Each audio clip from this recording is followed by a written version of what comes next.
2024 was undoubtedly a bigger year for running shoes than I expected, even at the end of 2023 when I started to see what was going to come out in 2024. It was bigger than that. And there were a lot of stories and shoes and dramas and things that happened throughout the year, and I've distilled those down into 9 key stories or trends that I saw or I think were really important for the year, so I thought I'd sit down and talk about those in this video, and at the end, shout out a couple creators that I really enjoyed all year, and I hope you will too. And starting with my first story, which I'm just going to title Nike versus Adidas. This is the story we've been talking about for years now, but these are the two big players in the running shoe space competing for world major marathon victories and podiums. Now, Adidas entered 2024 in the dominant position with the Evo 1, which they debuted at Berlin 23, and in the fall 23 marathon season, that was by far the dominant shoe, and things were no different in the spring 24 marathon racing season either. But finally, because of availability, Nike elites were finally adopting the Alpha Flight 3 in the spring 24 season, and you started to see really good results with that shoe, really for all Nike elites. There was still the occasional Vaporfly Next Percent 2 around, but for the most part, we saw Nike elites now in the Alpha Flight 3. Particularly at Paris in the Olympic Games over the summer, there were a lot of Alpha Flight 3s and just Nike shoes in general there on display. Entering the fall 2024 season, Adidas released the Adios Pro 4 at Berlin 24, and that became now the key shoe for Adidas for the fall 24 season. Evo 1s were still around, Alpha Flight 3s were still doing really well, and at the end of the year, it really breaks down to this. Adidas had 16 podiums, and Nike had 10 podiums for the entire 2024 World Major Marathon racing season. So technically, Adidas wins. However, Nike ends 2024 with this: the 2 world records in the marathon distance for both the men's and women's races. That's maybe the more coveted one than just podiums. And both brands are gunning for this, the sub 2-hour marathon, probably in 2025. You're going to see both brands just pulling out all the stops with this shoe, the new Adidas Evo 2, and this shoe, the new Nike Dev 16E or Alpha Fly 3 Elite or whatever this shoe is going to be. There's no doubt both of these brands are going to be really going for that first sub 2-hour marathon on a true open world marathon course that's been ratified, not a special sort of display like Eliud Kipchoge did in Vienna. My second story is this: Max Stack Everything Everywhere. It's just absolutely insane the amount of Max Stack shoes that we saw in 2024. This started back in 2023. You could even say this started in 2022, but it really came to a head in 2024 because it seemed like every brand needed to make every shoe Max Stack something. And I entered 2024 thinking that a shoe with 32 mil of stack height in the forefoot was a Max Stack shoe. But now, based on some of the shoes that we saw in 2024, I would say 32 millimeters of foam in the forefoot is maybe moderate. That's not really Max Stack anymore. We need to define Max Stack now as maybe 35 mil plus, maybe even 38 plus. That's how insane things got this year. And 3 shoes that really highlight this to me are this: the Puma Mag Max. This is 38 mil of foam in the forefoot, 46 mil in the heel, giving you an 8 mil drop. Or the New Balance More V5. 39 in the forefoot, 43 in the heel, giving you a 4 mil drop. And I think probably the biggest shoe of the year is the Brooks Glycerin Max. 41 mil of foam in the forefoot, 47 mil of foam in the heel, 6 mil drop. Now, I actually went and tried this shoe on because I was really curious about this shoe. And it's everything you expect it to be. It's big, it feels like a huge boot, it's obnoxiously large, but it is super soft, it is super rolly. And if this is the kind of shoe that you want, this is really the state of the art for these really big Max Stack shoes. My next story is what I'm going to call Super Trainers Are Dead, Long Live the Super Trainer. Now, Super Trainer as a term is something I talked about in 2024 that I don't want to use on this channel anymore because I don't think it means anything. It's lost all sense of meaning. It started being a shoe that had trickle-down technology from a super shoe that could be used for really any type of running, really a daily runner or really any type of running that you need to do. which distinguishes it a bit from the Tempo Trainer, which is where it comes from. That's more of a speed-oriented shoe. But now in 2024, I think we really saw this whole super trainer completely blow apart, which really emphasizes how much I think the term super trainer has lost all meaning. And to make my point, let's look at it this way. Starting with the Nike Zoom Fly back in 2017 is the great ancestor of all super trainers that we've had for the past few years, being the original Tempo Trainer. Again, that's a little bit different than a super trainer, but that's where it started. That led into the Nike Tempo Next Percent and the Saucony Endorphin Speed. I think both those shoes share the original super trainer term. I think everyone would agree that it's one of those two shoes, maybe more the Tempo Next Percent, that really was the start of the super trainer. That's truly the father of everything that came after it. Going into 2023, we had the Boston 12 and the Saucony Endorphin Speed 3, which I think were the archetype now of what a super trainer should be, a plated shoe that had a super foam in it, or the brand super foam in it, that could be used for racing and workouts and daily running and really everything in between. Though I don't think these are great daily trainers, but that was the marketing, that these shoes could be used for that. And in 2024, I think the super trainer thing blew into at least 3 categories. There might actually be more, but these are the 3 primary ones that I'm seeing. At least when everyone in the running media space or run influence space talks about a super trainer, they're talking about some shoe in these 3 categories. And the first category to me is the non-plated performance shoe. That's like the Hoka Mach 6, the New Balance Rebel V4. That's a shoe that's a fairly straightforward shoe, but it doesn't have a plate, doesn't have a stiffening agent, but also doesn't have a super foam in it. It's a performance-oriented foam with performance-oriented geometry and fit, but it's not a super foam. But it's definitely something that I think is taking what the super trainers were attempting to do and making it a little bit more usable, a little bit more simple package. The next category would be what I'm going to call plated performance, and these are really the classic archetypes still of the super trainer. That super foam plated shoe. But again, these are evolving a little bit still. The Endorphin Speed 4 was an evolution of the Speed 3. The flexibility in that shoe was something a little bit different, at least the way it ran. The Asics Magic Speed 4 was also a new direction for the Magic Speed series. I think there were a couple other ones. A shoe from Puma that I'm not going to mention anymore would fall into here. This is really that classic archetype still of the super trainer. However, I do think it's evolving a little bit. And then there's a third category, which I'm just going to call maximum maximal, because I can't think of another name to call these things. These are basically just put everything the brand has in a shoe and put it out in the market. The Hoka Skyward X, the Brooks Glycerin Max, I think fall in this category. All the foam, all the plates, all the tech, all the geometry, all the everything, put it in a shoe, make it as tall as you possibly can, and, put it out there in the marketplace. And some people love this stuff. I could not think of shoes I would want to run in less than these shoes, but I know these are quite popular, and the people who love these shoes really love them. Now, I used to call these hyper shoes, and I think the archetype of these shoes really was the Adidas Prime X. But these shoes have even pushed it further, and as you can see between the Hoka Skyward X and the Brooks Glycerin Max, there's a vast difference between these two shoes. They're max stack, max cushion, big shoes, but there's a lot more tech in the Skyward X than there is in the Glycerin Max. But the Glycerin Max has some really interesting and frankly kind of innovative foam technology in the way they molded a dual foam midsole in that shoe. That's quite interesting. So again, these are taking that technology and the promise of super trainers and pushing it yet in a new direction. Going along with that, there's another category of shoe that I think really started this year, and I would call that a super foam trainer. Now, this is a shoe that I think a lot of people see as the Asics Super Blast to be the first version of this.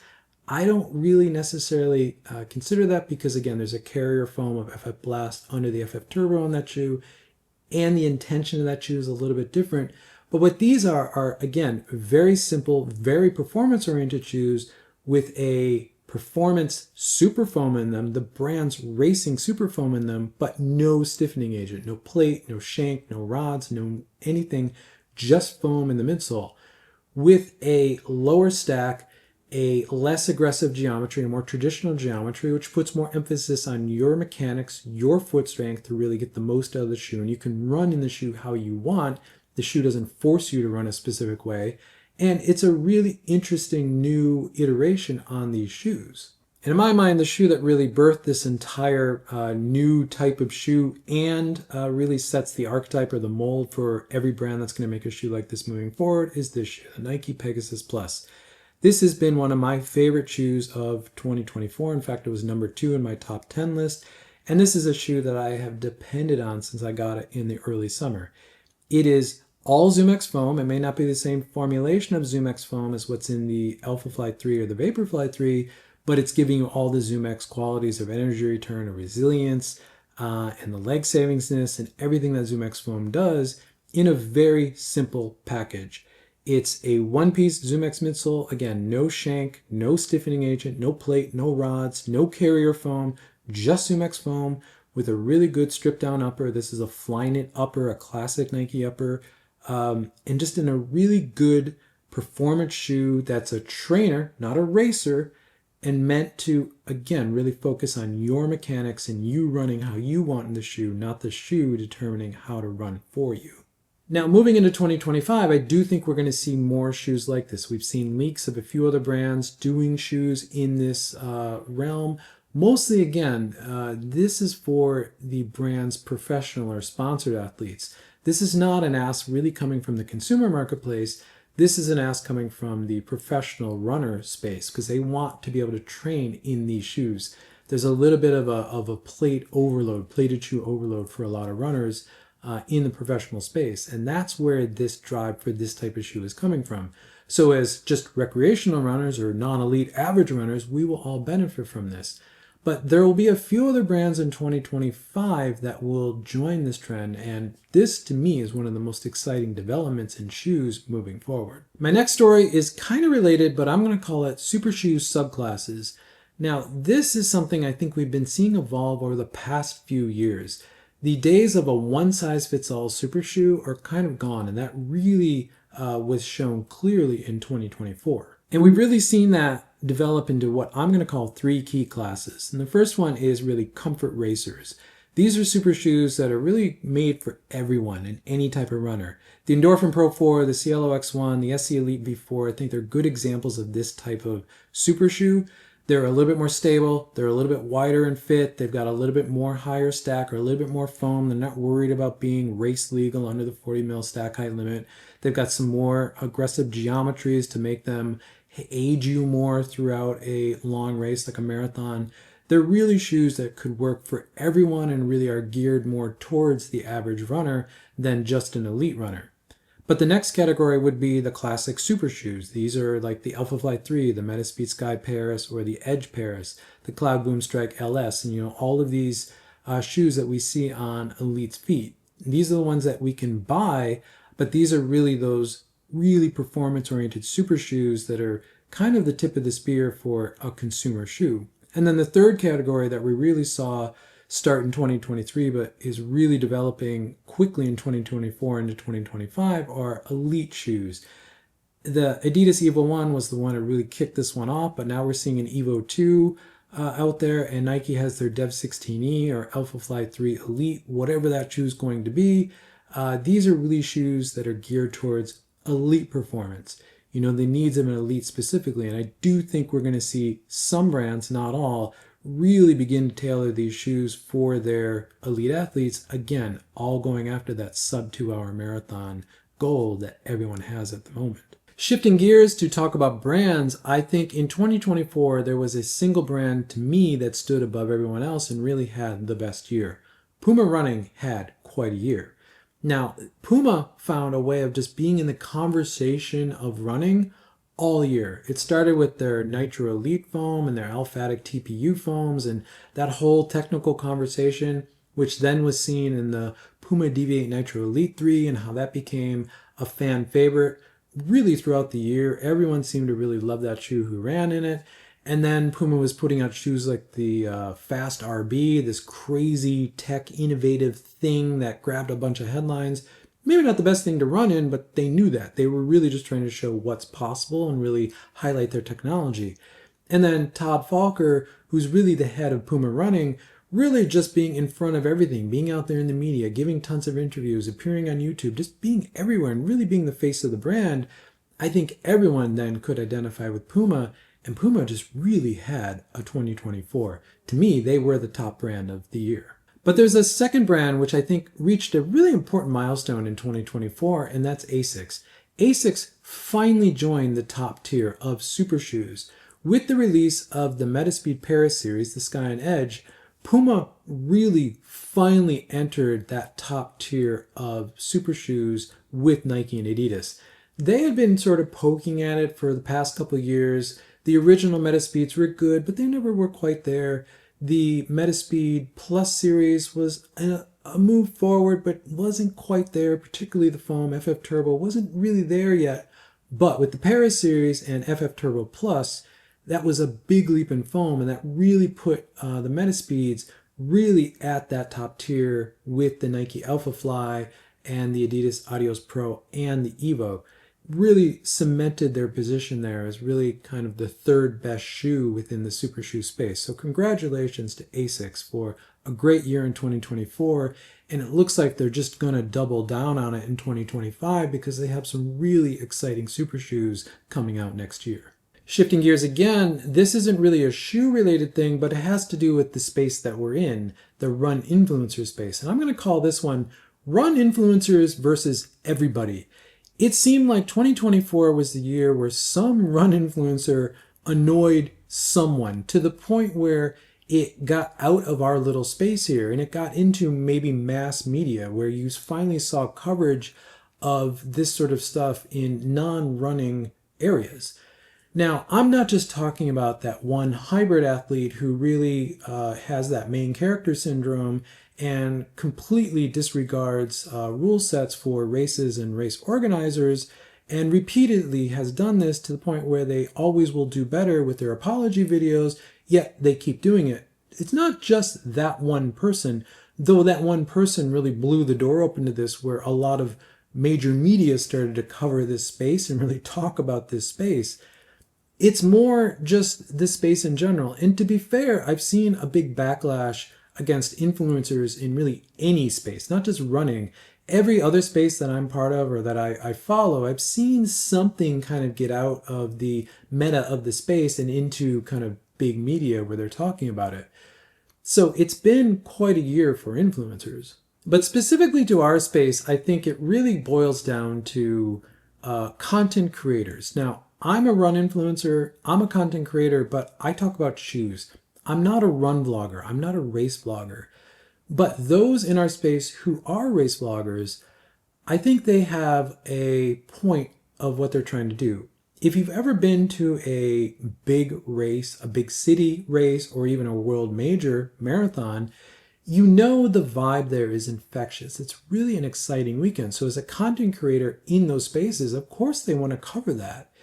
Now, in our space, we have a few big names, and when they show up and they do a shakeout run, those runs now are getting massive to the point where cities that are hosting these events are taking notice because they're causing safety issues for the city. So you're getting a lot of backlash across the board, let alone people who are seeing this outside of the space. They're like, what's going on there? Why?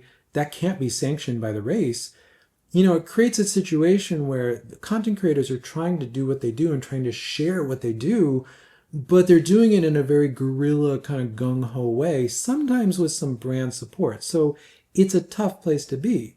But on the flip side of that, you have the race organizers. Now, part of this is the race organizers' fault for just having very old school, outdated media plans. And then their corporate sponsors usually have even more outdated media plans. So they don't really know how to embrace this. Some race organizers are trying to figure out how to work with it, where other race organizers are just trying to ban everything, which neither one of those is really going to work. I think it's going to take a couple years for this stuff to get really sorted out. I think the smart content creators are maybe going to start to approach cities or city councils and figure out how they can work with them outside of the organizers to make, you know, safe things for these shakeout runs, or maybe do them in safer areas or in more safe ways, if you will. I think that's maybe a step forward. I don't really have the solution here, but again, I'm not a race vlogger, I'm not a run vlogger, but I do think it's something we're going to see in 2024 and 2025, and I feel like it's probably going to get worse, maybe a little bit more confrontational, before both sides sort of figure this out and, it sort of becomes normal or maybe becomes part of the race organizer's overall media plan for the entire event. So we'll see, but I did see it bubble up quite a bit in 2024. And to end this off on a shoe-related topic or story, I'm going to call this manufactured running shoe hype cycles. Now, the master of this for years has been Nike, and they did that in 2024 with the Alpha Flight 3 launch back in January. You had to go through the lottery to get a pair, you had to battle the bots, typical page from the Nike playbook for new releases. And Nike's always done this. If you're releasing, special collab dunks or new colorway Air Force Ones, cool, make those limited edition, put them in the sneakers app, and go have your fun with that. But if you're a company that wants to do performance product for athletes, which is what Nike's always done, don't make athletes have to go through lotteries to get shoes. At least make a base colorway available at all times, and then you can do the special colorways, in limited releases. Great, but make the base one, make the shoe available for everyone. Now, I think a lot of people saw, well, hold on, Adidas. I'm going to get to you in a moment. Just back off. Thanks. I think a lot of people were thinking that Nike also did this with the Peg Premium. However, I see that as a little bit different. Nike had a horrible end to 2023 and an even worse early 2024. And there's been a lot of leadership changes since then at the corporate level. And back at their big spring event to release all the Olympic product and team kits and all that sort of stuff, they did announce the Peg Premium about a year before release. But I don't think that was quite the same thing. At the time of that event, Nike was looking for any PR victory. They were looking for anything their people could talk about that was forward-looking, and that's exactly what the Peg Premium was. They got the PR buzz from it. I think it worked out really well for them, and now we've seen them begin to deliver on that moving into 2025. But I think the worst offender of this year is Adidas with this shoe, the Evo SL.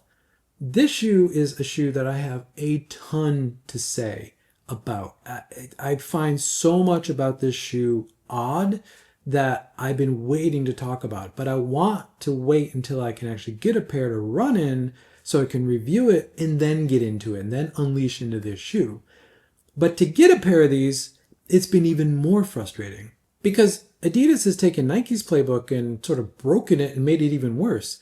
There's no lottery for this shoe. This shoe just randomly appears kind of whenever Adidas wants to in whatever market they kind of have a whim to put it out in.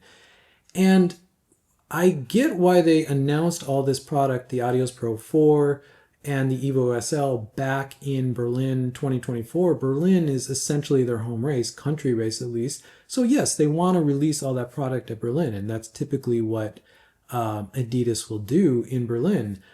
But can we not announce shoes 6 to 8 months before they're actually going to be globally released and then have this awkward 6 to 8 month period of can I get the shoe or can I not get the shoe, etc., etc.? At least with the Adios Pro 4 and the Adios 9 being more performance-oriented race shoes, I can understand why those shoes were kind of hard to get and they've had a very strange release because there's a new formulation of Lightstrike Pro there. And theoretically, they don't have the supply chain set up for that. I can kind of get that for those shoes. But the Evo SL, which is meant to be sort of a consumer, really directly consumer shoe that's even a little bit more lifestyle oriented, shouldn't be that way. There's no reason to do the hype on this shoe. And the way they've been marketing it is more Adidas Originals than Adidas Running. So super frustrating. Again, I have a lot more to say on the Evo SL, and I will talk about it in 2025 as soon as I can get lucky and get a pair, which at this point, I have no idea when that will be, because I actually do have a pair of Adios Pro 4s and Adios 9s, which are shoes that I thought I would get way after the Evo SL, but I have the performance shoes. I'm just now waiting for this kind of trainer, casual lifestyle shoe. So I'll talk more about it in 2025, but expect a lot of thoughts. I want to shout out a few creators. Now, these are creators that I have been watching all year or interacting with at some level as peers in the space. And I just want to shout them out because I think there's some people doing some really cool content out in our space. Now, I did this last year. I'm doing it this year. I'm probably going to make this a norm for these videos every year because I find a lot of the creativity going into this space now quite interesting, and there's a lot of different personalities making content here, which is great. And the first creator I want to shout out is Midlife Runner, Andrew over at his channel. Now, I love Andrew's content, his snarkiness, his jokes, his sit-down transitions, his basically opposite view on shoes than I have. He jokes that I'm Chris Pegasus Sagasu, so he's Andrew Mizuno Midlife. I just love his content. I love what he's doing over there on the channel. I've interacted with him a bit this year through DMs. I was on his show. He interviewed me this year, and that should be out at some point soon. Just a great creator. I love what he's doing over there on his channel, and it's very different for what I do here, which is, again, really why I appreciate it. Second creator I want to shout out is Aubrey Running. Now, I shouted out Aubrey last year as well, and Aubrey is someone that I look at really as a peer in this space. Aubrey and Joanna are the two people I look at as peers really in this space, because the three of us started our channels around the same time. Both Aubrey and Joanna started a few months before I did, but it's been really interesting to see Aubrey's growth this year. He's had one really amazing year. It's not all been great. There's been some, stumbles here or there, but, he's figured it out. And he's figuring it out in the open with that personality they have, which is amazing. Again, another creator doing something completely opposite from what I'm doing here, but he's doing it really well, and he's learning as he goes, and he's getting better. And there's been a ton of growth over there for him in 2024. So keep it up, Aubrey. You're doing the good thing. Let's keep it up, and let's see where we can get in 2025. Another creator I want to shout out is Tim Gross. Now, Tim's someone I shouted out last year, and Tim is someone that I interact with a lot. We are always DMing. We're always talking about shoes. We're always talking about the running influencer space on YouTube. We're just always talking about stuff. And his latest series, his Run YouTube review that he's doing weekly or bi-weekly, where he's covering really everything going on in YouTube in running, is an amazing series. And I encourage you to watch it whenever it comes out, because you learn a lot about the space. You see a lot of the different sides of creators here creating content in this space. And I think it's great how Tim puts it together, and I really love what he's doing over there with that series and everything that Tim does on his channel. And coming out of Tim's review show, one of the creators I found from his show is Ran to Japan. Now, this is an English guy that moved to Japan to really push forward his marathon training. Train harder, not smarter is sort of his motto, and you really kind of see that in his content. Now, what I find fascinating about his content is he's giving a Western audience real insight into how Japanese running works. And running in Japan is something they take very seriously. It's a very organized sport. There's a professional layer to it that's domestic to Japan, that's very specific to Japan in the Ekiden races that happen around New Year's. Corporate teams that sponsor running. Running is a big deal in Japan, in the way Japanese runners train and the depth of Japanese running in general as far as speed. Ran to Japan, he's really covering it. So I highly recommend his channel if you want to see someone trying to figure out how to exist and train in Japan in that structure that Japanese runners use. Another creator I want to shout out, who actually I found via Ran to Japan's channel, is Sota Mehara. Now, he's a creator, I believe, based out of Australia, who seems to be in Japan and other parts of Asia all the time. And he's a little bit more training focused, a little bit more coaching focused, but he does do shoe content as well. But I find the integrity that he approaches his channel and his content to be very similar to how I look at this channel, being very authentic with not only the content you produce, but interacting with your community and, being as straightforward and as upfront as you possibly can with how you're running the channel, thinking about the channel, thinking about content creation. I really love everything that he's doing over there, so I would highly recommend following him if you're interested in that type of stuff. And lastly, a channel that I found fairly recently called Road to Trail. Now, not the Road to Trail that I think we think of in the United States as, kind of the review site and who's been around for a long time, just Road to Trail. Now, his content stood out to me immediately. And if you look at this image, his thumbnails are what got me. I find his thumbnails to be very eerie, a little bit just odd. You know, you look at them and you're like, they look kind of normal until you look at them and they're like, what's going on there? And I started clicking into these, and then I would get into these videos that are very chaotic. They're edited in a very chaotic, very strange way. And then his delivery is very German and very deadpan. It's really interesting content coming at things from a very different perspective. And it feels all very intentional. And I love it. I love what he's doing over there on the channel. And I highly enjoy his videos. And they become must clicks when I see them pop up in my feed. Even if I'm not interested in the shoe, I'm really interested in just how he's doing what he's doing. So I highly recommend to follow as well. I want to thank everyone for an amazing 2024. It's been a great year. I have a ton of plans for 2025. A lot of cool things coming. A lot of really interesting content. A lot of great shoes. 2025 is going to be a great year. So thank you for being here. Thank you for watching this. And as always, I'll catch you in the next one.